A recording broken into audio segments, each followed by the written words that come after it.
Hey folks, welcome into the Thinking Crypto podcast, your home for cryptocurrency news and interviews. I'm your host, Tony Edward. On your way in, please hit that subscribe button as well as a thumbs up button and leave a comment below. If you're listening on a podcast platform such as Spotify or Apple or wherever you get your podcast, be sure to follow and leave a 5-star rating. Folks, make sure you watch and listen to the end. We have lots of big updates around the Clarity Act, huge altcoin news with Stellar, Ripple, and XRP, and much more, but also something with CBDCs that you need to know about. We are seeing a 180 here from the United States with regards to creating a CBDC. Let's get into it. All right, folks, let's start with the price of Bitcoin because the bleeding continues. Bitcoin currently trading at $66,838. So in yesterday's episode, we covered in detail, what's happening on the charts. We also talked about Sailor and MicroStrategy selling some Bitcoin that put a bearish sentiment out there. And look, the charts were, of course, in a place of the crossroads. And I think that story, was the catalyst to break through the floor that Bitcoin was holding. However, the positive sign we're seeing here is that on the daily chart, folks, and this is by the textbook, Bitcoin is now in the extreme oversold zone. I don't make the rules. This is technical analysis. So if you know how to read that RSI metric, guys, it is clearly showing we are in the extreme oversold zone. You have extreme fear. So what happens when you get in the zone? You have a reversal. So I'm not saying it's going to happen tomorrow. It could play out over the next week and a half or 2 weeks, but it's starting to turn red here. The RSI is way below 30. And we saw the last time or the last couple of times it did that. And even throughout the history, there's a reversal in Bitcoin's price. So I'm not saying we're going to new all-time highs, but I believe there's going to be a counter trend rally here, especially with all the bearishness. Again, with strategy selling, the people are scared. People are thinking it's over for Bitcoin if Sailor is selling, and not to mention the price continuing to break down. So this bodes well for a reversal, all these things, right? Because you want to do the opposite of the herd. And not to mention the Bitcoin MVRV, it is underwater. So most traders from a 30-day perspective, even in a yearly perspective, are down. So all the conditions are there for a reversal. Again, it won't happen overnight. I'm not saying this week we're going to pump. Certainly it's possible, but I'm just saying that a reversal is coming soon. So that's a very positive sign, and we really have to be patient here. Okay, moving ahead, folks, the Clarity Act is making progress. So the Clarity Act has been approved to move to the floor, the Senate floor, for a full vote. This is very good. We don't have an exact date yet, but there was movement yesterday. So based on the information we're seeing at congress.gov on June 1st, it showed the Clarity Act starting to move forward. So I think we could see some action this month, and that could coincide with what the charts are showing us, that a reversal is coming, and this could be the momentum that we need to continue some sort of rally. I don't know how high we get. We're going to have to wait, see what the market shows us, what the chart shows us. But I can say, based on the metrics, based on some of these things, that we're going to see some sort of reversal here. Now, folks, if you recall, Patrick Witt, the White House crypto advisor, said he's targeting July 4th for this bill to be passed out of the Senate and, of course, make it to President Trump's desk. I hope we can get a lot of progress done this month where we meet that timeline. That will be incredible. And we can do it ahead of the August recess. And of course, it's a midterm election year, so I don't expect anything to get done if this thing delays further into September, right? Because everybody's going to be out campaigning. It's going to get nasty. You guys know how the game of politics is. So we're really going to have to, get things done this month. So fingers crossed they can keep moving forward. Today, the Blockchain Association, which of course is a crypto advocacy group, they said they're sending a letter to the Senate Majority Leader Toon and Senate Democratic Leader Chuck Schumer, which is signed by 160 former national security, intelligence, and law enforcement professionals in support of the Clarity Act. This is great. You got to put the pressure on, and you got to get people who are of caliber, like national security and intelligence experts and law enforcement professionals as well. So this is really great. They said the letter makes the case that digital asset market structure is a law enforcement and national security priority. Clear rules bring activity under U.S. oversight, strengthen consumer protection, and help investigators catch bad actors. Absolutely. We need to get some sort of legislation in place to foster innovation but protect consumers as well. They continue here saying the responsible digital asset industry stands with law enforcement. We support strong compliance, strong consumer protections, and strong tools to combat illicit finance. That's why the Senate could advance the Clarity Act. So they continue here. Obviously, we know the benefits of the Clarity Act. So this is really great. You got 160 former officials here from different sectors of the government. So this should carry some weight. All right, moving ahead from the Clarity Act, let's talk about CBDCs. Folks, we know the Anti-CBDC Act has not been passed. I've had Congressman Tom Emmer and many different folks on over the years talking about preventing this from happening in the United States. Well, folks, I have some not so good news. So first, let me give you the context of what's happening with this bill and where it's going to be inserted. So Eleanor Terrett reported the finalized text of a FISA 702 compromise offered by Senate Intel Committee Chairman Senator Tom Cotton, a Republican out of Arkansas, includes a Federal Reserve CBDC ban originally contained in the housing bill. This is expected to be the text that eventually becomes law. Notably, this is the important part, the sunset date on the ban has been brought forward from December 31st, 2030 to June 12th, 2029. So what is the sunset ban? Essentially, if they pass this law, CBDCs will be banned. The federal government will be banned from launching a CBDC up until June 12th, 2029. It was previously a year later. What happened here? So notice they are leaving the door open for them to create one. So folks, I tweeted out about it. I said the United States saying they're not going to create a CBDC is a flat out lie because they're leaving the door open to it. And notice they brought forward a date. Something's cooking here. Why would you even need to bring forward the date, right? They're anticipating something, and there could be some sort of catalyst. I don't know what it would be, a la the pandemic in March 2020, right? Like something along those lines. I don't know, and that will cause them to push this out into the market. So this is where you got to call up your representatives, and folks, even if we're not able to stop this, we need to make sure that it respects the Constitution and our constitutional rights, your right to privacy and all these things. Because you can imagine this type of tool could be used in a very nefarious way. And many of you, if you know your history, you know what's been happening with the Patriot Act and much more. They're trying to take away your rights. It's slowly being eroded, right? And look, I can only speak for the United States. I don't live in other countries. Obviously, you guys got to fight for your own respective rights, but I'm a citizen of the United States, and I'm worried about this and the future. I have a daughter, and how that's going to impact her rights and her quality of life. So these are things we need to think about, folks. And the door is open here. So whatever any politician says today, we will never create a CBDC, blah, blah, blah.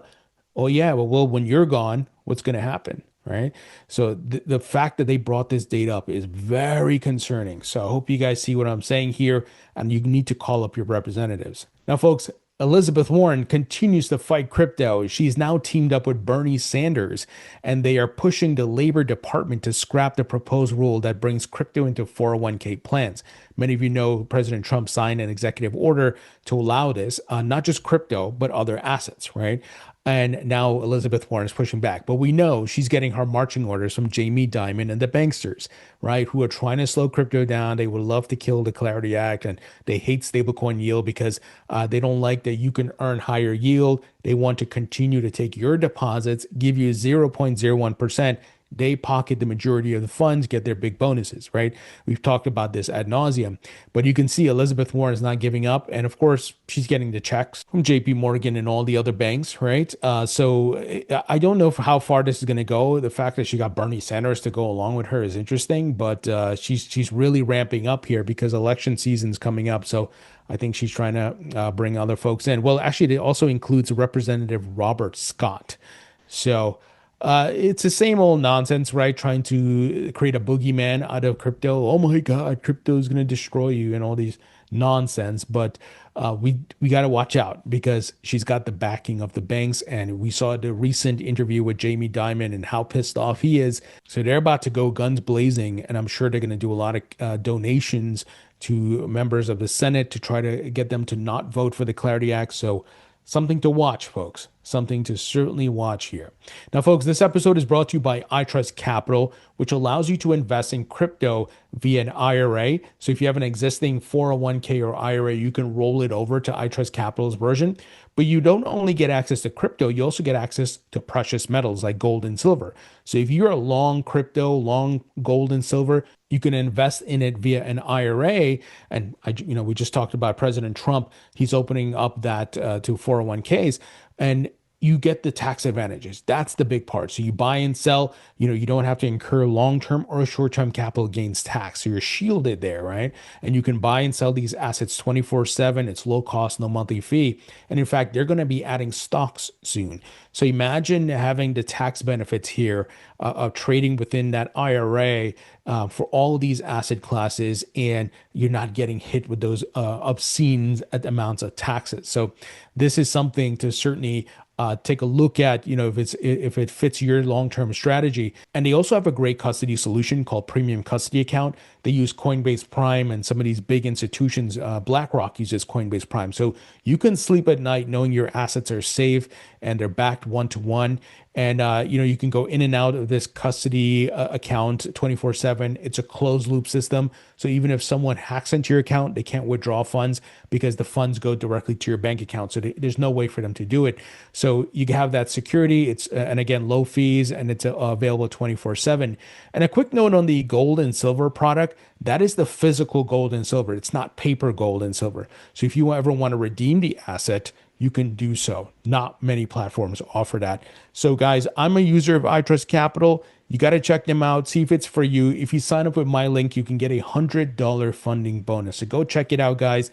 Many of you know I hate capital gains taxes, and I'm sure a lot of you do as well. Well, this is a way to help bypass that, especially if you have that long-term view. So again, check them out. Go to itrustcapital.com/go/thinkingcrypto. Link will be in the description. All right, folks, we have some huge news around Stellar as well as Ripple and XRP. So first up, MoneyGram has launched a stablecoin, a US dollar-backed stablecoin called MGUSD, and they've launched it on the Stellar blockchain.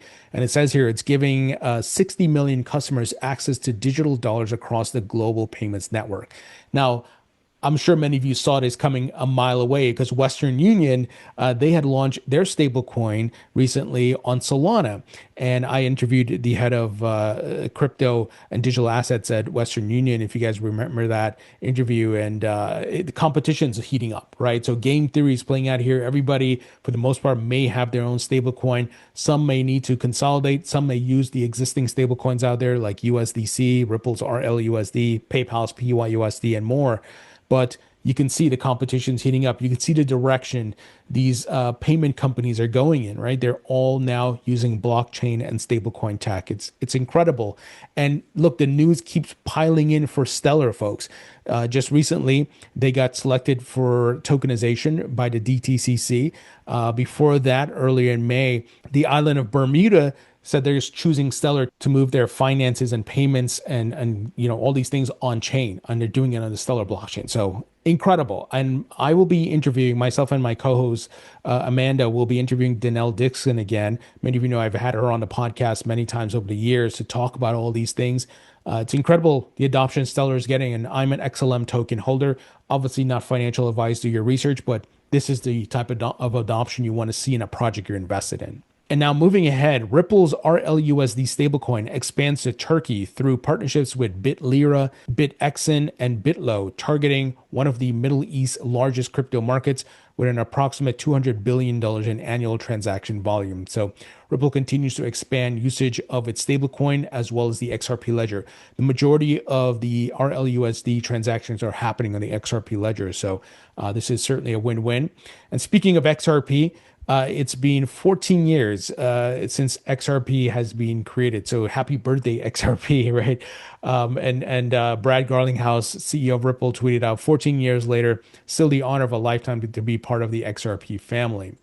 And in fact, Ripple today announced they have expanded their offices to Washington, D.C. to deepen the engagement with U.S. policymakers and regulators as digital asset policy takes center stage. So This is really, really great, folks. We're seeing a lot of progress here in multiple fronts.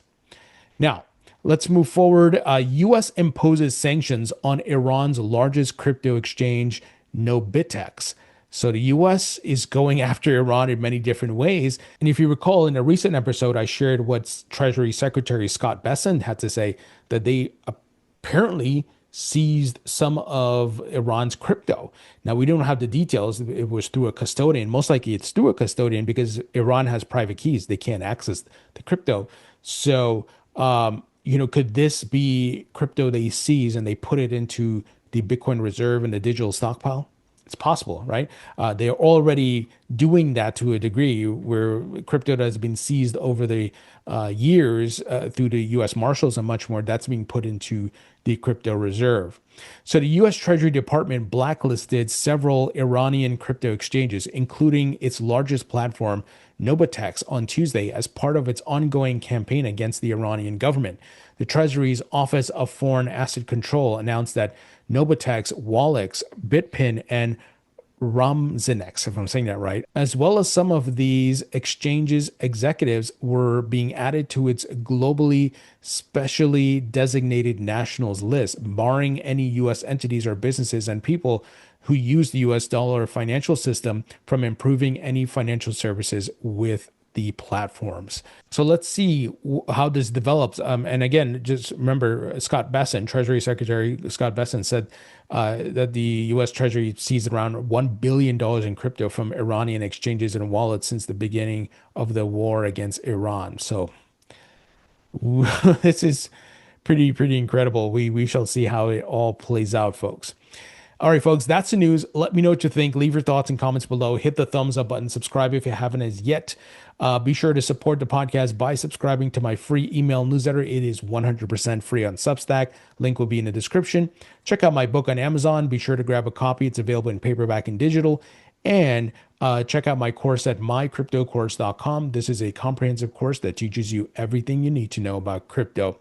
Folks, thank you so much for tuning in. I appreciate you all, and I'll talk to you all later.